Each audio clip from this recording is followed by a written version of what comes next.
বিশ্বকাপে নেপালের বিপক্ষে ম্যাচের জন্য প্রস্তুতি সারল টাইগাররা। সেন্ট ভিনসেন্টের উইকেট হতে পারে ব্যাটিং সহায়ক। সমীকরণের জটিলতা এড়িয়ে সুপার 8 নিশ্চিতে জয়ই লক্ষ্য। সুপার 8-এর পথ মসৃণ, তবুও নেই স্বস্তি। টপ অর্ডার ব্যাটারদের অফ ফর্ম নিয়ে দুশ্চিন্তা চরমে। সাকিব রানে ফেরায় আত্মবিশ্বাসী সাবেকরা। শুরুতে টি-20 বিশ্বকাপের খবর। সুপার 8 নিশ্চিতে গ্রুপ পর্বের শেষ ম্যাচে কাল ভোরে মাঠে নামতে যাচ্ছে বাংলাদেশ। প্রতিপক্ষ দক্ষিণ এশিয়ার আরেক দেশ নেপাল। ম্যাচের আগে অনুশীলনে বেশ সিরিয়াস ছিল টাইগাররা। দলের 2-1 রানের মধ্যে না থাকলেও তাদের পাশেই আছে দলের বাকি সবাই। নেপাল ম্যাচে তারা রান ফিরবে এমন বিশ্বাস পেসার তানজিম সাকিবের। আর্নেস্টভিল স্টেডিয়ামে ম্যাচ শুরু হবে বাংলাদেশ ভোর 5:30টায়। সেন্ট ভিনসেন্ট থেকে সাজিদ মুস্তাহিদের রিপোর্ট।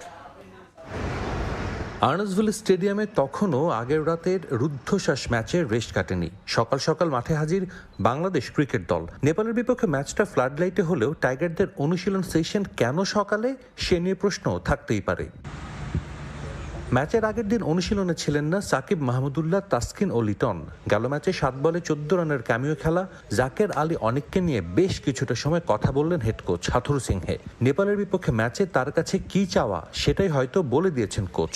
অবশ্য জাকের হৃদয়টা পারলেও অনেকেই নিজেদের কাজটা ঠিক মতো করতে পারছেন না। বিশেষ করে বলতে হয় লিটন শান্তর কথা। তারপরও টিমমেট, কোচিং স্টাফদের পাশেই পাচ্ছেন তারা। তারা তাদের 100%টা যদি দেয় ইনশাল্লাহ, এবং তারা খুবই চেষ্টা করতেছে নিজের 100% দেওয়ার জন্য। হয়তো 2-1 রান করতে পারতেছে না, কিন্তু আমি খুব বিশ্বাস করি যে টিমমেট হিসাবে বা আমরা সবাই বিশ্বাস করি তারা খুব তাড়াতাড়ি রানে ফিরবে, এবং এটাই আমাদের দলের একটা বিশ্বাস। এবং আমরা এই বিশ্বাস নিয়ে মাঠের মধ্যে নামি। আমাদের প্রত্যেকটা প্লেয়ারের উপর আমাদের যথেষ্ট পরিমাণ বিশ্বাস আছে যে না, একদিন ও খেলে দেবে, একদিন আমি খেলে দেবে, এরকম। সো আমরা এই বিশ্বাস নিয়ে মাঠের মধ্যে নামি আসলে।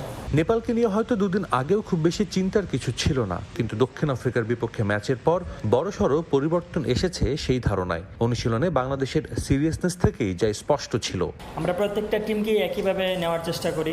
আমরা আমাদের অ্যাগ্রেসিভ ক্রিকেট খেলবো, আমরা আমাদের জায়গায় স্টিক থাকবো। Doesn't matter who is the opponent, আমরা সবার সাথে একইভাবে খেলার চেষ্টা করব। দক্ষিণ আফ্রিকার বিপক্ষে এমন একটা ম্যাচ হারের পর অনুশীলন করেনি নেপাল। সংবাদ সম্মেলনে আসা দলের কোচও তখনও ভুলতে পারেননি ম্যাচটা। নিজের দল নিয়ে গর্বিত কোচ চেষ্টা করতে চান জয় দিয়ে।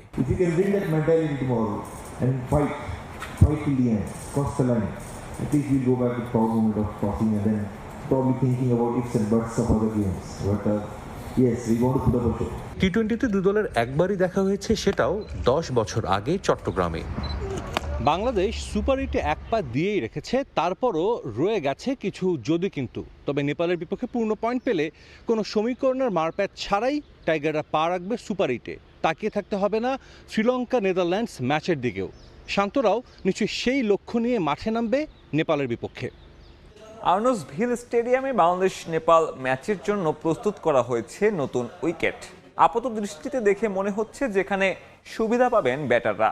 সেন্ট ভিনসেন্ট থেকে পিচ রিপোর্ট, সাজিদ মুস্তাহিদের রিপোর্টে। সেন্ট ভিনসেন্টের আর্নেস্টভিল স্টেডিয়ামে পা রেখেই সরাসরি উইকেট দেখতে চলে গেলেন হেড কোচ চন্ডিকা হাথুরু সিংহে। কথা বলেছেন পিচ কিউরেটরের সঙ্গেও। কিছুটা সময় নিয়ে দেখলেন বাংলাদেশ নেপাল ম্যাচের উইকেট। ধারণা নিয়েছেন কেমন আচরণ হতে পারে মহা গুরুত্বপূর্ণ ম্যাচটার 22 গজের। এরপর নিজের সহকর্মীদের সঙ্গে সলা পরামর্শ করে নিলেন লঙ্কান মাস্টারমাইন্ড। আগের 2 ম্যাচ অনুষ্ঠিত হয়েছে আলাদা 2 পিচে। গ্রুপ পর্বের শেষ ম্যাচের আগে তাই আবারও আলোচনায় উইকেট, কারণ ফ্লাড লাইটের আলোতে বাংলাদেশ নেপাল ম্যাচটা হবে নতুন এক পিচে।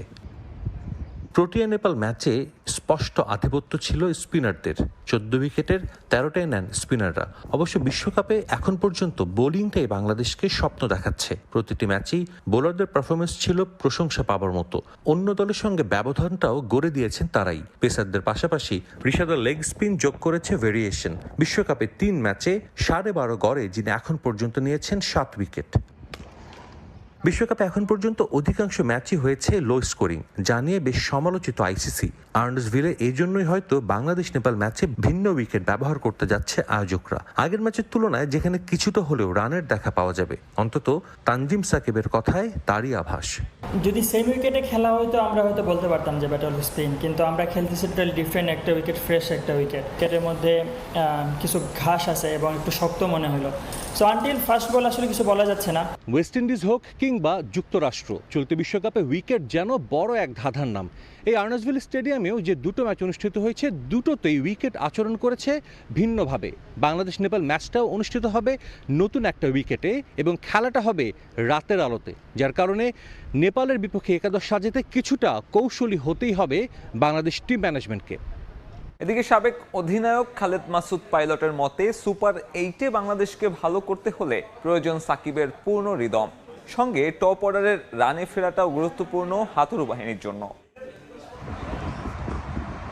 একের পর এক ব্যর্থতা, অফর্ম, হতাশা আর সমালোচনা বিশ্বকাপের ঠিক আগে বাংলাদেশ দলের সঙ্গী ছিল এগুলোই। তবে প্রথমে শ্রীলঙ্কা, এরপর নেদারল্যান্ডসের বিপক্ষে জয়। প্রোটিয়াদের সঙ্গেও লড়াইটা করেছে সমানে সমান। ইতিহাসে প্রথমবারের মতো দ্বিতীয় রাউন্ডে যাওয়াও শুধুই সময়ের অপেক্ষা। দলটা এখন বড় স্বপ্ন দেখাচ্ছে সবাইকে, যদিও সুপার 8-এর মঞ্চে টাইগারদের মাথা ব্যথার কারণ হতে পারে টপ অর্ডারের অফর্ম। তিনজন ব্যাটসম্যান খুবই ভালো করছে। আমি বলবো তিনজনের মধ্যে তামিম জুনিয়রের অ্যাটিটিউড খুবই ভালো, উপর থেকে খুবই ভালো স্ট্রাইক রেট, এবং সাথে তৌহিদ হৃদয় খুবই ভালো কন্টিনিউ করে আছে। এখন বাকি যে আরও দুজন খেলোয়াড়ের কিন্তু অফ ফর্ম আছে, শান্ত এবং লিটন দাসে। সেই জায়গা থেকে যদি টপ অর্ডার থেকে যদি আপনি ভালো রান করতে পারেন তাহলে আমাদের বোলিং ডিপার্টমেন্ট ভালো। তাসকিন, মুস্তাফিজ, তানজিম বিশ্বকাপের 3 ম্যাচই আস্থার প্রতিদান দিয়েছেন টাইগারদের এই 3 পেসার। এতটাই ভালো করেছেন যে ইনজুরিতে ছিটকে যাওয়া শরীফুল ফিট হয়েও সুযোগ পাচ্ছেন না একাদশে। ঋষাদ তো আসরের প্রতি ম্যাচে দলের জয়ে রাখছে বড় অবদান। সুপার 8-এও এই ধারাবাহিকতা বজায় থাকবে এমনটাই বিশ্বাস পাইলটের। বোলিং ডিপার্টমেন্ট কিন্তু প্রত্যেকে ভালো বল করছে। আপনি যদি কাকে থুয়ে কাকে বাদ দেবেন, আপনি তাসকিন বলেন, মোস্তাফিজ বলেন, সাকিব, যদি তানজিম সাকিব, সেও ভালো বল করছে। শিওর যে যদি এইটা ধরে রাখতে অন্যান্য টিমগুলো কিন্তু একটু প্রেশারে পড়বে যে বাংলাদেশ আবার আসছে। 3 ম্যাচে 2 জয়, দ্বিতীয় রাউন্ডের পথ অনেকটা নিশ্চিত বাংলাদেশের। সোমবার নেপালের বিপক্ষে জয় পেলে কোনো সমীকরণের বেড়াজাল ছাড়াই সুপার 8-এ জায়গা করে নেবে টাইগাররা। ইউরোর আরেক ম্যাচে 3-0 ব্যবধানে স্পেনের কাছে হেরে হতাশ ক্রোয়েশিয়ার ফুটবল ভক্তরা। অন্যদিকে নেচে গিয়ে নিজেদের প্রথম জয় উদযাপন করলে স্পেনের দর্শকরা। জার্মানির বার্লিন থেকে আরও জানাচ্ছেন সহকর্মী বিটু বড়ুয়া।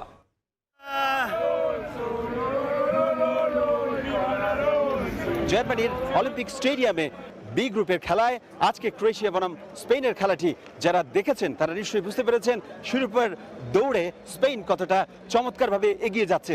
3-0 গোল ডানি কারবাহাল, আলভারো মোরাতাদের যে দলটি আজকে যে ফুটবল শৈলী উপহার দিয়েছে তাতে করে ক্রোয়েশিয়ার যে ফ্যানরা রয়েছে তারা নিশ্চিতভাবে কিছুটা হলেও হতাশ। We are not happy because we expect much more from Brozovic. Today was not our day. Some days it's off, some days it's good. অন্যদিকে স্পেনের দর্শক আজকে বার্লিনের অলিম্পিক স্টেডিয়ামে আজকের খেলা উপভোগ করেছেন। তাদের আশা আজকে যে ম্যাচে তারা ক্রোয়েশিয়ার বিরুদ্ধে ফুটবল শৈলী উপহার দিয়েছে সেই ফুটবল শৈলীর যে ধারা সেটি পরের ম্যাচেও তারা অব্যাহত রাখবে। যারা ফুটবল ভক্তরা রয়েছে তারা অনেক আশা নিয়ে কিন্তু দূর থেকে তারা এসছে এবং তারা বলছে যে বার্লিনের অলিম্পিক স্টেডিয়াম তাদের জন্য অনেক বেশি সৌভাগ্য বয়ে এনেছে। It was an amazing day. We didn't expect it about it, but it was great. It was we are super happy. Competitive match ছিল, বাট স্পেন ভালো খেলছে, অনেক এনজয় করছে।